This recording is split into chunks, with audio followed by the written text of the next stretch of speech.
Alors aujourd'hui, un thème de vidéo que vous m'avez réclamé, vous m'avez suggéré plusieurs fois.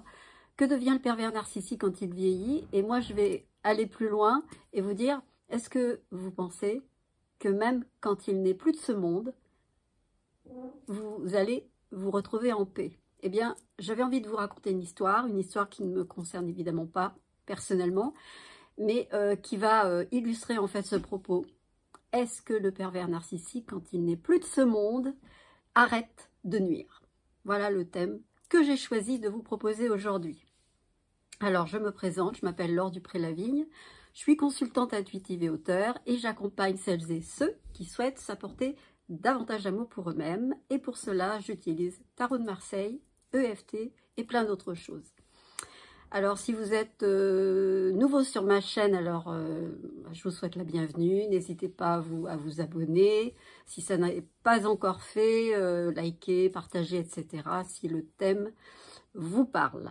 Voilà.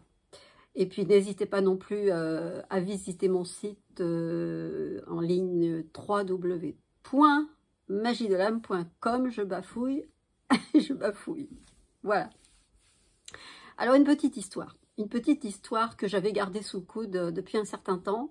Et comme il y a de nouveaux éléments depuis l'année passée, j'ai choisi de vous la raconter, évidemment, en respectant les personnes, puisque, je vous le répète encore, ça ne me concerne pas personnellement. C'est une histoire qui m'a été racontée et qui... il y a une belle morale à cette histoire-là, en fait. Comme il y en a toujours une dans toutes ces histoires de pervers narcissiques. Voilà, donc je vous plante le décor. Il s'agit d'une famille. Une famille connue qui voilà, qui est en réussite, composée d'un père assez âgé et d'une fille unique. Voilà. Donc, il se passe quoi? Cette fille unique présente à son père un monsieur qui, a priori, ne suscite pas beaucoup de confiance, puisqu'il débarque avec un van. Donc, le monsieur n'a pas de toit, il dort dans son petit camion. Mais ce type-là, il a quand même un avantage certain, c'est qu'il est doué d'une culture, d'une connaissance dans l'art qui a fait de lui sûrement quelqu'un qui avait beaucoup de compétences et qui a évolué dans cet univers-là. Alors, le monsieur, le papa un peu âgé, a émis quelques résistances au départ en disant « Mais qui est-ce qu'elle me ramène encore? Quel est cet individu ?» qui peut-être suscitait quand même quelques doutes. Il y a de quoi en même temps, hein. Et surtout pour la posture qu'il avait choisi de prendre en arrivant dans cette famille, c'est-à-dire qu'il choisissait de proposer en fait de défendre les intérêts de cette famille. Alors évidemment, quand je dis les intérêts, ben, évidemment c'est un domaine très grand avec des biens inhérents à ce domaine. Il y a plusieurs maisons, plusieurs propriétés, etc. Il y a un certain nombre de choses qui tournent autour évidemment de l'art et de biens matériels et aussi financiers. Alors, le monsieur interpelle tout le monde, hein, ce fameux monsieur qui débarque avec son van et qui, on le saura plus tard, ce qui va être découvert, puisqu'à l'époque, il n'y avait pas Internet, il n'y avait pas la possibilité de savoir mais d'où vient cette personne, elle a fait quoi, voilà, quelle sorte de parcours elle a eu. Donc, ce monsieur débarque, voilà, et fait ami-ami pour pouvoir entrer dans cette famille et s'ingérer complètement pour prendre le pouvoir sur tout ce qui touche à cet endroit, c'est-à-dire un pouvoir par rapport à le fait d'investir les lieux, le fait de rentrer dans les comptes, de s'autoriser à faire des transactions, etc., etc. Alors, il y a un appel, mais je vais le retirer. Et donc, à partir de là, les choses durent pendant quelques années jusqu'à l'arrivée d'un autre monsieur qui devient donc le compagnon de cette dame, voilà, qui est la fille unique de la maison. Alors, entre-temps, le papa a décédé, donc cette femme se retrouve donc seule avec tout cet univers dont elle n'a jamais eu l'habitude de gérer, hein, puisque c'est quand même toute une démarche, hein, et la personne est artiste, elle n'est pas du tout dans ces considérations-là. Je veux dire, à la limite, elle était contente de pouvoir déléguer à ce fameux monsieur qui, elle le croyait, était vraiment digne de confiance et quelqu'un de droit. Et finalement, voilà, ça lui permettait de faire ce qu'elle aimait faire et puis de laisser le contrôle de tout cet environnement et de tout ce lieu dans les mains de cet individu. Or, un autre homme est rentré dans la vie de cette femme et là, cette personne qui était quand même très avertie, au départ n'a pas vraiment fait attention à la présence de cet individu et du bien fondé de sa présence et de ce qu'il était prétendu être ou faire. Et en jetant un œil sur quelques affaires ou quelques détails de l'endroit, s'est aperçu qu'il y avait quand même quelque chose qui n'était pas très logique. Ça tournait pas rond. Et puis bon, ce monsieur était quand même implanté dans ce domaine et il avait vraiment la main mise sur tout, absolument sur tout, au point où il fallait presque lui demander son consentement quand il était question de faire ceci ou cela. Et ce monsieur avait tout pouvoir parce qu'on lui avait donné le pouvoir, parce qu'on lui avait laissé les rênes, parce qu'on lui avait dit, voilà, il n'y a pas de problème, j'ai confiance. Et comme c'était quelqu'un d'extrêmement cultivé, qui avait beaucoup de connaissances, qui avait aussi de nombreuses relations très influentes, il avait gravité dans des univers de gens très avertis dans beaucoup de domaines. Bon, lui, son domaine, c'était l'art, hein, il avait une expertise vraiment dans un domaine. Et en fait, il avait beaucoup de relations et il était très très bien entouré, si bien que le jour où cet autre monsieur qui était le compagnon de la dame s'est rendu compte que certaines choses ne semblaient pas être aussi logiques et très fluides et très claires, a compris qu'en fait ce monsieur était juste en train de profiter de cet endroit allègrement.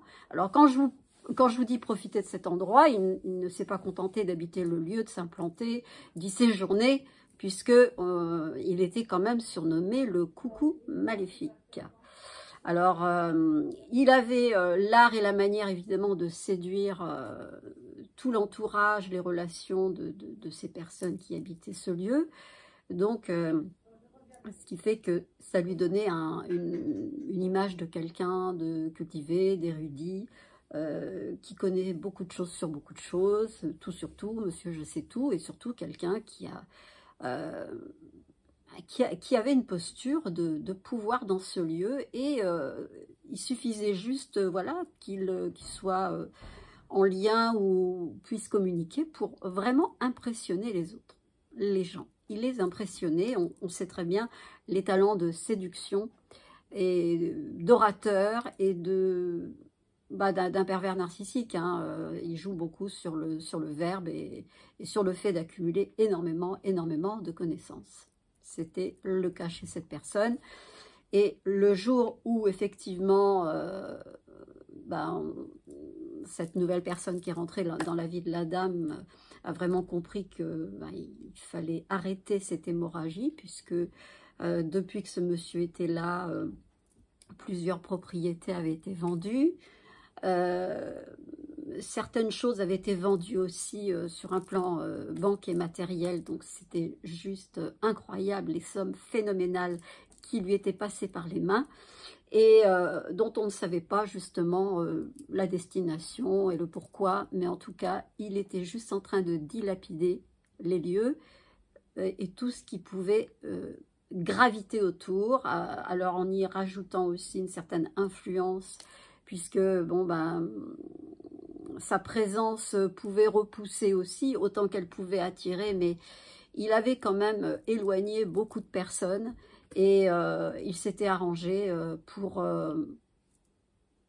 en fait avoir la confiance totale de la personne, parce qu'il a joué sur le fait que la fille n'était pas quelqu'un de terre à terre, telle qu'elle était vraiment dans son côté artistique, et le fait de déléguer à cet individu, il s'était arrangé pour faire passer ses décisions comme extrêmement légitimes, et chaque fois, c'est comme si, effectivement, il y avait une emprise, hein, faut le dire, il y avait une emprise réelle, et la personne était un peu impuissante face à toutes ces démarches, et que l'autre entreprenait pour son propre intérêt, évidemment, puisque cet argent dépensé, ces sommes et ces transactions qui étaient réalisées, qui étaient juste énormes, était pour son propre intérêt et dilapidé d'une façon juste facile. Et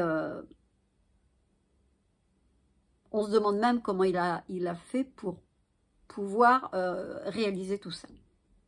Sauf que la situation et le constat étant fait de forme de, faut le dire le mot, d'escroquerie, hein, qui durait depuis plus d'une décennie, on a demandé au monsieur de quitter les lieux.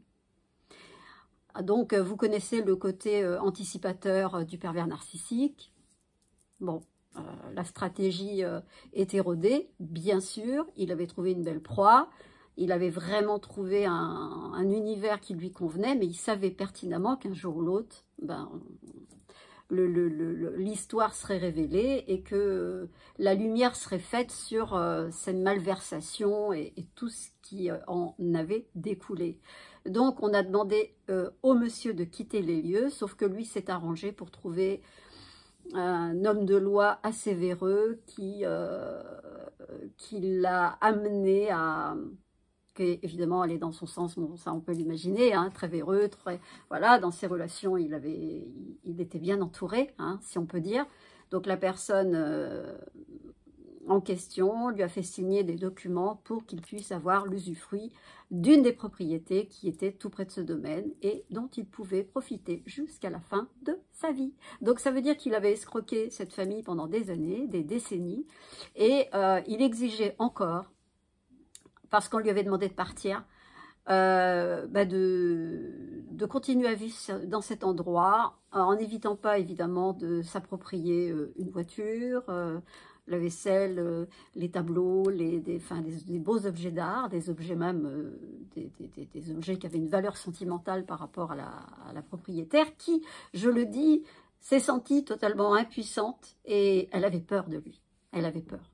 Il avait réussi à créer évidemment cette emprise et un état de sidération chez cette personne qui, au fond, s'est sentie libérée de le voir quitter les lieux, mais en même temps de savoir qu'il était quand même tout prêt et qu'il continuait à grappiller encore ce qu'il n'avait pas le droit de grappiller, puisque dans la pure logique, cet individu devait juste se barrer et puis repartir avec ce qui pouvait lui servir de vanne à l'époque, ou j'allais dire des bêtises, j'allais dire avec sa bite et son couteau.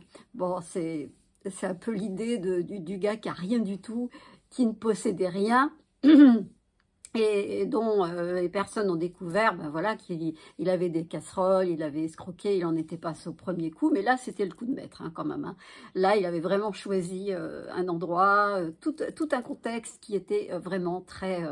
là où il pouvait exceller dans ses particularités de perversion, d'appropriation, donc évidemment tout ce qui va avec le profil de l'individu. Et un individu de toute petite taille, je vais dire qui était insignifiant physiquement, mais qui par les mots et par les pensées, la négativité pouvait faire des choses innommables, et donc n'arrêtait pas de dire qu'il était quelqu'un d'honnête, et il n'arrêtait pas de se défendre comme étant quelqu'un d'honnête, qui n'avait pas envie de prendre, ou qui n'était pas dans la cupidité, alors que dans tous ses actes, tout le démontrait, sauf que il a fallu l'intervention d'une personne extérieure pour que le jeu s'arrête, et là, ça n'est pas fini, parce que il a réussi à obtenir le fait de pouvoir vivre tout près, tout en continuant à profiter, etc., en réclamant des sommes d'argent encore, parce que non seulement il avait volé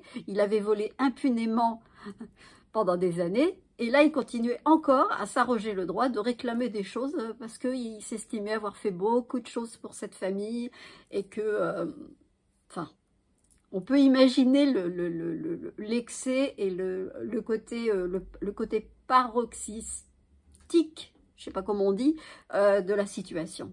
Vraiment. Et puis, il a quand même duré quasiment, je pense, une vingtaine d'années dans cette maison. Vous imaginez, il habitait tout près de ces personnes, et il continuait à être là en montrant une espèce de haine, de rage, parce que, quand même pas l'oublier, son but c'était quand même de rester dans le domaine, et puis de continuer à tondre sur le dos la laine de cette personne qui l'avait laissé rentrer. Il faut quand même le dire que le gars, il avait rien, et il a vendu son truc en disant: je viens défendre vos intérêts, je vais m'occuper de vos affaires, alors que le type n'avait rien. Il vivait même pas il avait même pas de toit. Alors c'est pas un jugement de dire t'as pas de toit, mais le gars vivait dans sa bagnole, quoi. Et en fait on lui a fait confiance. C'est ça le truc juste incroyable, la force de persuasion qu'il a pu avoir malgré les réticences d'un père qui, sur le déclin, le temps, l'âge, etc. Je regarde l'heure parce que j'ai pas beaucoup de temps. Et ben, qu'est-ce qui s'est passé? Il a fini par habiter cette maison pendant une vingtaine d'années. On ne sait pas trop comment il vivait, mais il avait un jardinier, il avait tout ça. Donc, il avait pris beaucoup de matériel, des super tondeuses, des choses qui étaient très valeureuses. Et un jour, il a décédé à la suite d'une lente et longue agonie où il était dans la haine totale, il avait réussi à éloigner plein de gens, il n'avait plus d'amis, plus de relations, il n'était que haine et rejet de la part du voisinage qui le percevait comme un être coléreux. Vraiment, c'est le type rédhibitoire, le type qu'on n'a pas envie d'avoir, comme qui cherche des noises à tout le monde, qui est procédurier, qui prend la tête, qui est vaniteux, et surtout mais pétri de colère, pétri de haine et de rage. Donc, faut quand même pas oublier que le gars, il n'était pas allé au bout de son truc, quoi. Il n'avait pas réussi son truc, on l'avait arrêté dans son projet. Et là, il était vraiment certainement une colère qu'il avait gardée pendant toutes ces années. Et un jour, les personnes du domaine apprennent son décès. Alors, soulagement. Bon, le monsieur est décédé. Il a terminé vraiment dans des conditions, vraiment, je définirais juste comme une lente agonie. Une lente agonie où il y avait très peu de personnes autour de lui, les très proches, qu'il avait certainement réussi à soudoyer, parce que finalement, il n'avait rien à donner à part juste des promesses ou de l'argent ou des objets pour pouvoir garder les gens près d'eux. Donc, c'était toujours par intérêt et manipulation. Et quelque temps après son décès, il s'est arrangé. En tout cas, bon, il s'est arrangé, vous allez comprendre pourquoi. Les personnes qui habitaient le domaine ont reçu un document leur disant que ce monsieur décédé, qui n'avait pas d'héritier, puisqu'il n'avait plus d'héritier, avait donc désigné un légataire universel et demandé à la propriétaire donc du domaine de donner une somme d'argent assez conséquente à ce légataire universel. Donc il exigeait encore par le biais de la loi, en étant plus de ce monde, à continuer à réclamer de l'argent qu'il n'a eu de cesse de voler, et continuer à s'arroger le droit de réclamer une somme d'argent qu'il léguait à quelqu'un qui avait quand même de l'influence, qui a de l'influence parce que l'histoire n'est pas terminée, un individu qui, on ne sait pas comment il pouvait le connaître, mais en tout cas quelqu'un qui est quand même dans des hautes sphères, et à qui, voilà, qu'il a désigné comme un légataire universel. Et l'histoire est encore en cours, en justice, et avec une histoire de gros sous à la clé, et voilà comment ce pervers narcissique s'est vengé. Il s'est tout simplement vengé parce qu'il s'est dit, eh bien, vous ne m'avez pas laissé m'approprier totalement de cet endroit, donc je vais me venger. Donc je vais, ne vous inquiétez pas, même si je ne suis plus de ce monde, eh bien vous allez vous rappeler à mon bon souvenir. Et c'est ce qui se passe encore actuellement. Donc bon, évidemment, il y a quand même j'allais dire,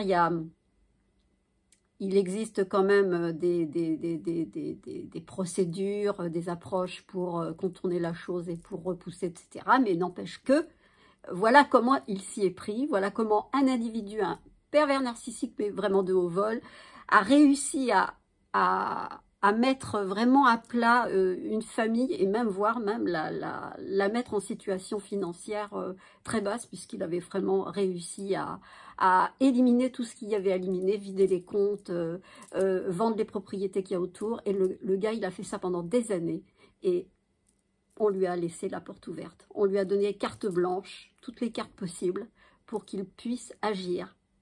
Et le gars, en toute impunité, s'est arrogé le droit de pouvoir prendre possession d'un endroit qui n'était pas le sien pour dilapider le bien d'autrui auprès de personnes qui étaient respectées, qui sont toujours respectées avec une certaine notoriété, puisque ce sont des artistes. Et c'est juste impensable. Comme quoi, la perversion s'exerce à tous les niveaux. Et on peut jouer sur la faiblesse, sur la fragilité de personnes âgées qui sont vulnérables, une personne qui est artiste mais qui ne s'intéresse pas aux côtés, aux contingences financières. Ben voilà comment on peut rentrer et créer une emprise sur des personnes dont c'est le profil. Voilà. Bon, j'ai encore cet appel. Donc voilà, je ne vais pas rester très longtemps parce que je dois partir. Là, vraiment, j'ai le timing. Mais en tout cas, j'espère que cette vidéo vous a plu. Et dites-moi vos réflexions, qu'est-ce que vous en pensez? En tout cas, merci de liker, merci de partager. Je vous remercie infiniment. Et puis bon, je vous avais promis de plus faire de vidéos là-dessus, même si vous êtes demandeur. Mais bon, voilà, celle-ci, je vous l'avais gardée et je voulais pas que ça dure trop longtemps. Je vous remercie de m'avoir écouté jusque-là. N'hésitez pas à vous abonner, puis allez voir sur mon site. Et puis, je vous dis à bye bye. Bye bye. J'en bafouille parce que je suis pressée. Je vous embrasse tous et je vous dis à très bientôt pour une prochaine vidéo. Au revoir.